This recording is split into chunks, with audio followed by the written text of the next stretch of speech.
We are a volunteer group. You know, we're approved by the city and all that. But in the sense that it's open, this layout's very unique in the sense that it has the automation, which means that you can come here as long as the museum's open any day, and there will be something moving on the layout, which almost no other layouts are like that. It's a very unique layout, and I think people should be very appreciative that it's still operating. You can come in pretty much any time of the museum and it's open and enjoy it. And then the trains are running every week and automation, so there's always something to look at. And off you go. Keeps the electrical aspect of the layout running for us, so that's really good too. And I think having it that in the front.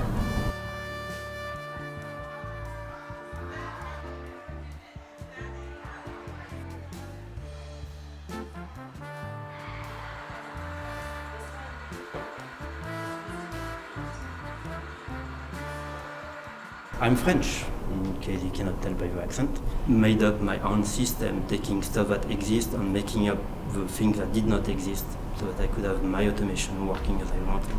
So I just wrote my own scripting language to control the trains. And I can describe, I want this train and this train should like move here at that speed, blow the horn, then it can wait, it can go back, and so it can have all these variables. It's way more complicated than what you can do with the basic software I was using before. Oh, amazing. It's actually very interesting, yes. It took me about 6 months to write the first version, and then of course 2 years to write the second one, because I had new ideas in between. We all think of how it is going to evolve over the years. We know the museum likes it, so it's kind of set there. It's always a challenge with these things. Basically, they work as long as somebody is motivated to maintain it. So we don't build layouts like this anymore, and there's a good reason. But that's also why this one is worth preserving, because it's kind of unique. So the layout, I feel like I can't really tell the history of this layout without telling the history of the club. The club was founded in 1950. They were in just a storefront, basically. They had like a little layout in the storefront, and that was it. Then eventually they got kicked out, and then the museum gave them this place in 1961. The layout was mostly built in the 1960s, with additions in the 70s, the 80s, and the 90s, and even into the 2000s. When I retired, I remembered this was being built in the 60s. And they talked about a train room, but it wasn't open at that time. It kind of evolved all these years, but mostly it's staying the same. I mean, especially our goal is to keep it that way, not to make it evolve. We want to preserve it. We have a pretty good relationship with the museum. They're very happy to have us here because it's one of the most popular attractions here on Saturday. If you were to go here, you'd see maybe 30 or 40 people, and then some other parts of the museum there would be just a couple of them. So. The Golden Gate Model Railroad Club basically got dissolved from the museum, and they donated the layout to the museum. And this was acquired by the museum. Basically, I started maintaining everything. I kind of offered to do some automation when this was a private club, but they had no interest into it because, of course, people just came to run their trains, so they don't care about trains being automated, which makes sense. And then once this was acquired by the museum, one of the things I wanted was automation. So that's really what motivated me to volunteer here and start doing more. Sorry. So like these guys here, and so these little hoses are metal, and when it hits the magnet, it opens the coupler. But of course, we have a joke that if you are able to uncouple it, you'll have a good week, because it only works half the time, you know. But it's really nice when it works, and it makes it realistic, you know, so you can pull your train away without having to fiddle with it. So I was a member of Golden Gate. I was on the latter end, and so I knew some of the people who built this before they passed. They're very talented people, very, very talented. Through the connections here on the turnouts. These are actual switches? Yeah, look, you can just feel free to play with it. Whoa. Yeah, but the problem is to get electricity through that, and then of course you got to clean them, and so it has electrical problems. Decades of work and love.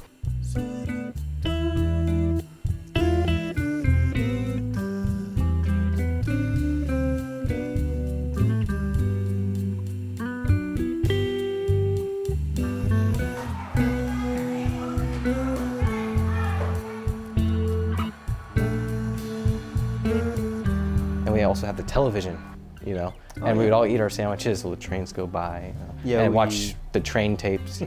This was like the club room. We had a couch there, little table. Yeah, there was another workbench on the side here. Yep. They had somebody put a nice couch with a fridge and everything. So this is the TV from I don't know when. We 90s? wanted to remove it, and we realized we can't. The cabinet has been built around the TV, so you can't remove this without that part just falling off. Yeah. Someone decided to put real coal that moves around, Oh my goodness. which also means if you have a crash, well, you have real problems. We had this issue before where we had to like clean coal down in the middle there, and it was not fun. The one I remember cleaning up after my hands were black. That was annoying. Yeah, always fun. So many just different hands and people touching it, I guess. Yeah. There's lots of little driving gears and stuff and so on. So, I mean, these are not just simple models that we run. A lot of them are very detailed if you look at them. If you look at them, I mean, a lot of people don't. They come in here with their kids, and the kids love it, and the parents are talking to each other. I mean, I see that a lot, that they don't even care a lot of times. So, you know, it's hard to foster the interest in some people. Now that the layout is exclusively DCC, it would require some,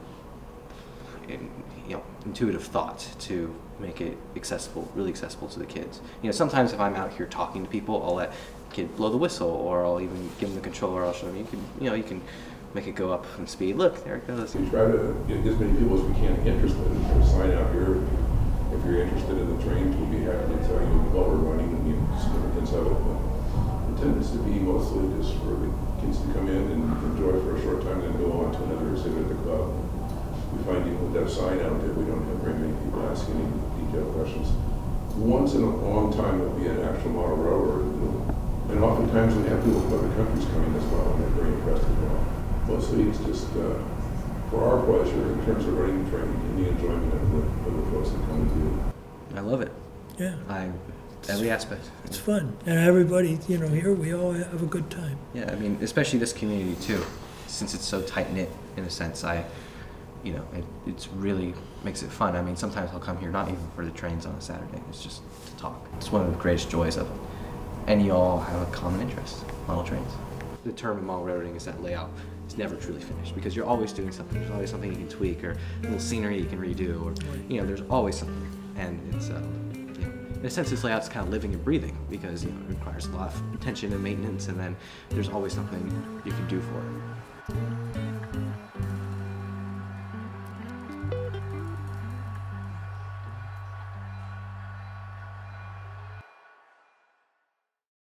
It sends a stop command to all the trains on the layout at the same time.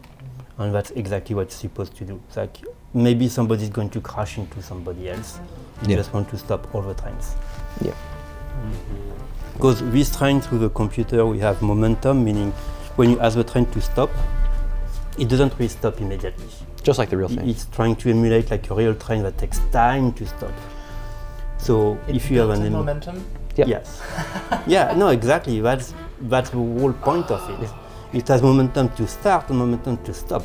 Yep. So if you're like, oh, I'm going to crash into that other train there, that's what that emergency button does. And it's a stop without the momentum. Yes. And then back in the bad old days, it was just DC. The way you had momentum was you had a really big flywheel. And so the motor couldn't spin up very quickly and it couldn't slow down very quickly. And then if you convert those older engines to DCC, it's fun. So they also use a lot of electricity, which can sometimes blow up decoders, Yeah, which is not fun.